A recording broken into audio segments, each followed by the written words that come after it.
10 రోజులు ఏమాత్రం విశ్రాంతి తీసుకోకుండా రాత్రింబగళ్ళు పనిచేసిన అధికార యంత్రాంగాన్ని మనస్ఫూర్తిగా పేరు పేరున అభినందిస్తున్నా, కృతజ్ఞతలు తెలియజేస్తున్నా.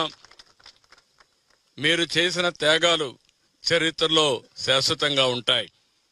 ఒక్క అధికార యంత్రాంగం ఐఏఎస్ ఆఫీసర్లే కాదు, మొత్తం జిల్లా అడ్మినిస్ట్రేషన్, రాష్ట్రంలో ఉండే అధికార యంత్రాంగం అంతా కూడా రాత్రింబగళ్ళు పనిచేశారు.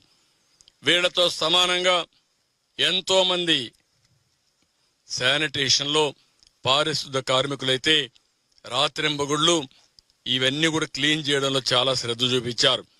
దగ్గర 7,000 మంది పనిచేశారు. త్రాగునీరు కోసం కొన్ని వందల వేల మంది పనిచేశారు. అదే మరి కరెంట్ ఇవ్వడానికి కొన్ని వేల మంది పనిచేశారు.